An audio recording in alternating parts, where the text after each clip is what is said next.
Shri Gayatri tours and travels Chardham యాత్ర complete travel plan. Bihar MP Pappu Yadav వివాదాస్పద వ్యాఖ్యలు చేశారు. నాయకుల బెడ్రూమ్ల నుంచే 90% మంది మహిళలంటూ కూడా వివాదాస్పద కామెంట్స్ చేశారు. రాజకీయ ప్రస్థానం మొదలు ఎంపీ పప్పు యాదవ్ దీనికి సంబంధించి వివాదాస్పదంగానే ఉన్నారు. మహిళలను దేవతలుగా పిలుస్తాం, కానీ వారికి ఎప్పటికీ గౌరవం దక్కదంటూ కూడా ఎంపీ పప్పు యాదవ్ చెప్పారు.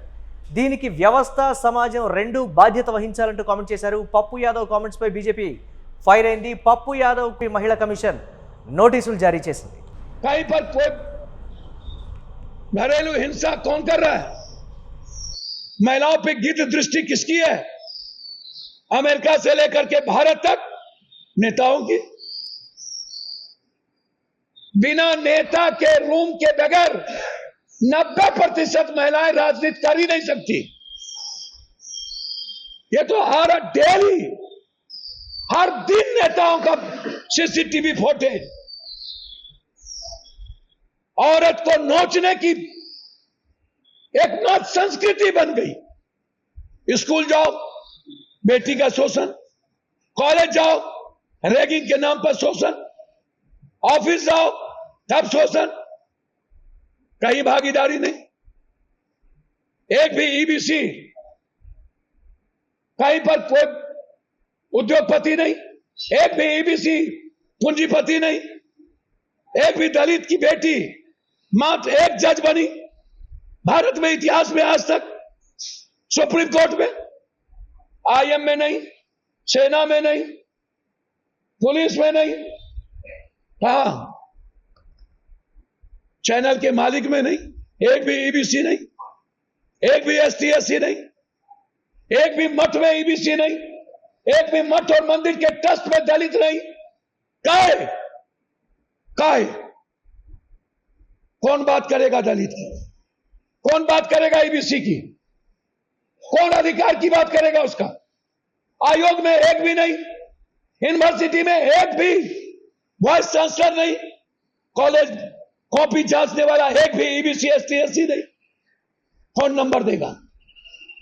कहां से रोजगार आएगा? आप जनरल महिला को क्यों नहीं लाना चाहते? करिए, हम तो कोई नहीं कहता आपको ये महिला, सबको इक्वल दीजिए आप। इसीलिए आप महिला विरोधी ही नहीं है, आप महिला के शरीर को नोचने वाले लोग हैं। आप लोग लोकसभा और विधानसभा महिलाओं को गिद्ध दृष्टि से देखती है। मैंने सदन में कहा कि 75% नेता पॉर्न देखते हैं। सबका मोबाइल चेक करो, मोबाइल से कुछ भी डिलीट नहीं होता है, करो चेक। सारे कुकर्म का जड़ ये सिस्टम है, नेता बाबा पदाधिकारी।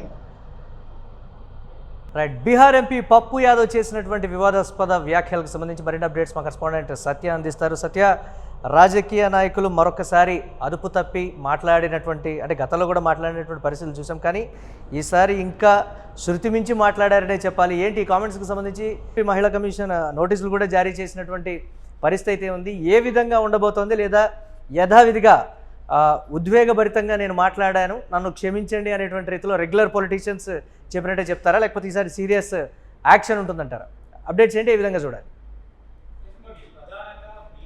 పూర్ణియా నియోజకవర్గానికి సంబంధించినటువంటి ఏదైతే స్వతంత్ర అభ్యర్థి అయినటువంటి పప్పు యాదవ్ ఆయన మహిళల పట్ల చేసినటువంటి కామెంట్స్ ఒక్కసారిగా దేశవ్యాప్తంగా తీవ్ర దుమారాన్ని అయితే రేపుతున్న పరిస్థితి కనబడుతోంది. ప్రధానంగా మహిళల పట్ల, మహిళల గురించి కావచ్చు, మొత్తం మహిళల పట్ల ఆయన మాట్లాడిన తీరు దేశవ్యాప్తంగా చర్చకు దారితీసిన పరిస్థితి కనబడుతూ ఉంది. సో ఈ మహిళా రిజర్వేషన్ ఏదైతే ఉందో ఈ మహిళా రిజర్వేషన్ బిల్లు ఏదైతే వీగిపోయిందో దాంట్లో ఆ సన్నివేశాన్ని గురించి మాట్లాడుతూ ఆయన కొన్ని కీలక వ్యాఖ్యలు, కీలక ప్రసంగం కూడా చేసిన పరిస్థితి కనబడుతుంది. దాంట్లో ప్రధానంగా మహిళల గురించి మాట్లాడుతూ దేశంలో జరుగుతున్నటువంటి మహిళల పట్ల జరుగుతున్నటువంటి మొత్తం కూడా ఈ దాడిని ఖండించిన పరిస్థితి కనబడుతూ ఉంది ఆయన. సో నిజంగా రాజకీయంలో ఎదగాలంటే ఖచ్చితంగా మహిళలకు ఆ స్థానం ఉంటుందా, అంటే నిజాయితీగా నిజంగా మహిళలు మరి రాజకీయాల్లో గెలవగలుగుతారా, రాజకీయాల్లో నెగ్గగలుగుతారా అనే తీరులో ఆయన మాట్లాడిన తీరు కనుక ఖచ్చితంగా అక్కడ అర్థం చేసుకోవచ్చు. సో ఆయన మాట్లాడుతూ కూడా రాజకీయ నాయకుల బెడ్రూమ్ నుంచే మహిళల రాజకీయ ప్రస్థానం అనేది స్టార్ట్ అవుతుంది అంటూ కూడా ఆయన సంచలన కామెంట్ చేసిన పరిస్థితి ఉంది. సో వాస్తవంగా ఆయన మాటల్లో మరి ఆయన దాదాపు కొంత మాట్లాడిన తీరు కావచ్చు, అదంతా కొంత వివాదాస్పదం అయినప్పటికీ కూడా ఖచ్చితంగా ఆయన మాట్లాడినటువంటి మాటలన్నీ కూడా, ఎందుకంటే ఇటు భారతదేశం నుంచి అమెరికా వరకు కూడా పెద్ద ఎత్తున మరి ఈ ఏదైతే మహిళల పట్ల రాజకీయ నాయకులు చూపుతున్నటువంటి ఏదైతే ఈ వివక్ష ఏదైతే ఉందో అది ఖచ్చితంగా ఉంది. భారతదేశం ఒక్కటే కాదు, భారతదేశం నుంచి అమెరికా వరకు కూడా ఇదే ఉంది అంటూ కూడా ఆయన మాట్లాడిన పరిస్థితి. దాంతోపాటు ప్రధానంగా మహిళల పట్ల వ్యవహరిస్తున్నటువంటి తీరు కావచ్చు, అంటే మహిళల పట్ల రాజకీయ నాయకుల వీడియోలు మనం మీడియా ముఖంగా చూస్తాము.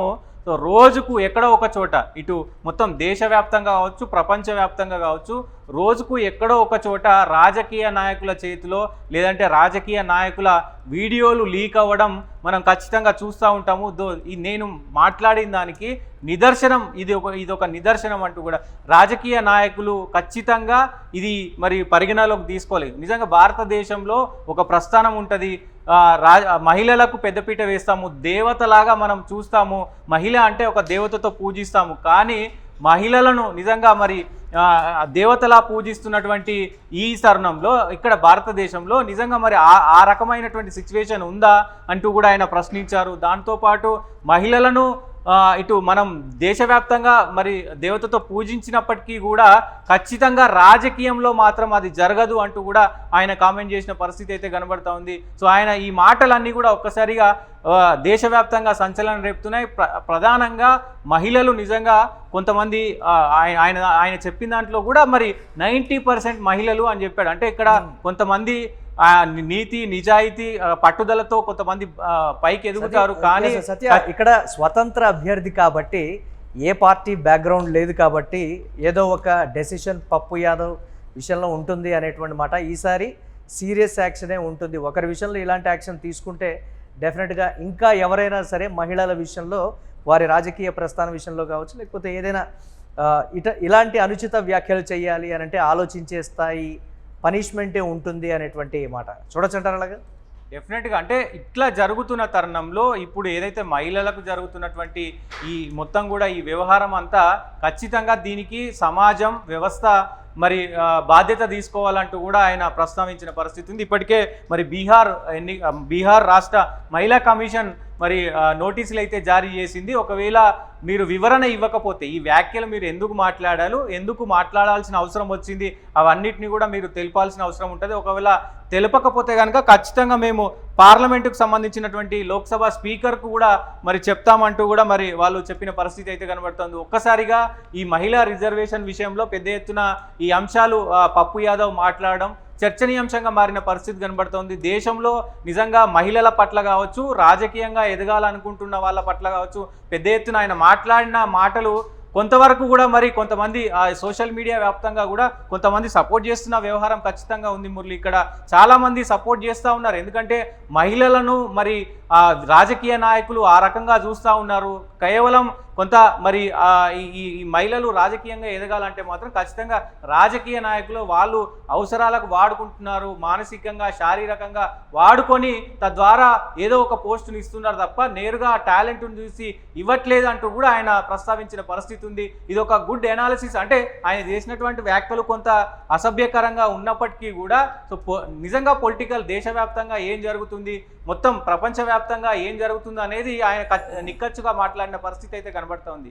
సో ఏదేమైనప్పటికీ ఆయన చేసినటువంటి వ్యాఖ్యలు అయితే ఖండించదగినటువంటి సత్య, ఎక్కడ సమర్థనీయమైనవి అయితే కాదు. భారతదేశ వ్యాప్తంగా ఉండేటువంటి మహిళలు, అంటే రాజకీయాల్లో ఉన్నటువంటి మహిళలకు సంబంధించి వారు అన్నారు అని అంటే భారతదేశ మహిళని అవమానకరంగా చిత్రీకరించినట్టే. భారతదేశంలో మహిళలు, పర్టికులర్గా రాజకీయాల్లో ఉండేటువంటి మహిళల పాత్రకు సంబంధించి ఆయన చెప్పినటువంటి అంశాలన్నీ కూడా సమర్థనీయమైతే కానటువంటి పరిస్థితిని చూద్దాం. పనిష్మెంట్ ఒకరి విషయంలో ఇస్తేనే డెఫినెట్గా ఏ పొలిటీషియన్ అయినా సరే ఆలోచించి మాట్లాడతారు. రాజకీయాల్లో కావచ్చు, పర్టికులర్గా రాజకీయాల్లో ఉన్నటువంటి మహిళల విషయంలో కావచ్చు, లేకపోతే సాధారణ మహిళల విషయంలోనైనా సరే ఎవరైనా సరే మాట్లాడాలి అని అంటే ఎస్, ఒక పప్పు యాదవ్ ఇలా మాట్లాడాడు, ఇలాంటి పనిష్మెంట్ వచ్చింది, మనం మాట్లాడకూడదు ప్రజా జీవితంలో ఉన్నప్పుడు కానీ బయట కానీ అనేటువంటిది అయితే రావాలనే కోరుకుంటున్నారు. చూద్దాం ఎలాంటి సెన్సేషన్ ఉంటుందో. Thanks for updates. ఇక బీహార్ ఎంపీ పప్పు యాదవ్ చేసినటువంటి కామెంట్స్ సంచలనం రేపుతున్నటువంటి పరిస్థితి ఉంది. నాయకుల బెడ్రూమ్ల నుంచే 90% మంది మహిళలు అని చెప్తున్నాడు అని అంటే ఏ స్థాయిలో మహిళల్ని విమర్శించాడో కూడా అర్థమవుతుంది. దీనికి సంబంధించి మహిళలను దేవతలుగా పిలుస్తాం, కానీ వారికి ఎప్పటికీ గౌరవం దక్కదు అని కూడా పప్పు యాదవ్ ఒక కన్ఫర్మ్ చేస్తూ ఇచ్చినటువంటి మాటకు సంబంధించి కూడా విమర్శలు అయితే వ్యక్తమవుతున్నాయి. దీనికి వ్యవస్థ సమాజం రెండూ బాధ్యత వహించాలి అనేటువంటి మాట కూడా పప్పు యాదవ్ చెప్పాడు. పప్పు యాదవ్ కామెంట్స్పై బీజేపీ అయితే ఫైర్ అయినటువంటి పరిస్థితి చూడాలి. పప్పు యాదవ్కు బీజేపీ మహిళా కమిషన్ నోటీసులు అయితే జారీ చేసింది, ఎలాంటి యాక్షన్ ఉంటుందనేది.